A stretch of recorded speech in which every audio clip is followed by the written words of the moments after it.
السلام علیکم ناظرین، آپ دیکھ رہے ہیں ایم آر نیوز۔ میں ہوں کنزا تنویر۔ بہاولپور سے آپ کو آگاہ کرتے چلے، women chamber of commerce and industry Bahawalpur کی صدر رابعہ عثمان خان نے رمضان المبارک کے مقدس مہینے میں مرحومہ بانی women chamber of commerce and industry Bahawalpur Shireen Arshad Khan کی روایت کو جاری رکھنے کے لیے مستحق افراد میں راشن تقسیم کیا۔ اس موقع پر رابعہ عثمان خان نے کہا کہ شیریں ارشد نے غریبوں کو بنیادی ضروری مدد فراہم کرنے کا خواب دکھایا۔ ہم نے اس کے خواب کو حقیقت میں بدلنے میں ایک چھوٹا سا کردار ادا کرنے کی کوشش کی۔ انہوں نے کہا کہ ہر صاحب افراد جس کو اللہ تعالیٰ نے اپنی نعمتوں سے نوازا ہے، اس کو چاہیے کہ وہ اللہ تعالیٰ کی وہ مخلوق جو کہ معاشی طور پر کمزور ہے، اس کی بھرپور مدد کی جائے، کیونکہ یہ ہمارے رسول کی سنت ہے۔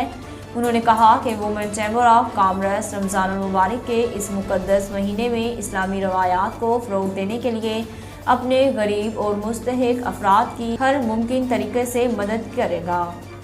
معروف کارگو کمپنی کا بوٹنگ طیارہ فنی خرابی کے باعث اڑان بھرنے کے 25 منٹ بعد ہی واپس لینڈنگ کے دوران حادثے کا شکار ہو کر 2 حصوں میں تقسیم ہو گیا۔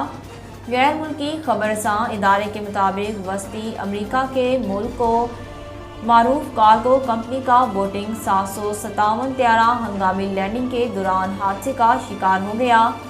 رپورٹ کے مطابق بوٹنگ طیارے نے مقامی وقت کے مطابق صبح 9:34 پر جزیرہ مہاباز کے سان جوڑے ایئرپورٹ سے اڑان بھری تھی۔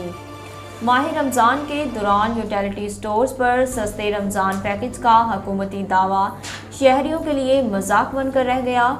رمضان میں زیادہ تر شہریوں میں شہری شدید گرمی اور روزے کی حالت میں گھنٹوں لائن لگا کر خریداری کرنے پر مجبور ہیں۔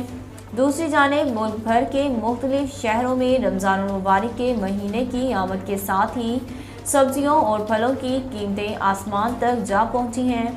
ساتھ ہی ذخیرہ اندوز منمانی قیمت فروخت کر کے عوام کو لوٹ رہے ہیں۔ جیکب آباد میں ذخیرہ اندوزی کی وجہ سے ماہ رمضان کے شروع ہوتے ہی اشیاء ضروریہ کی قیمتوں کو پر لگ گئے۔ مختلف بازاروں میں سبزیوں اور پھلوں کی قیمتوں میں من مانا اضافہ کر دیا گیا۔ ناظرین، اب تک کے لیے اتنا ہی۔ مزید خبروں اور اپڈیٹ کے لیے دیکھتے رہیے ایم آر نیوز۔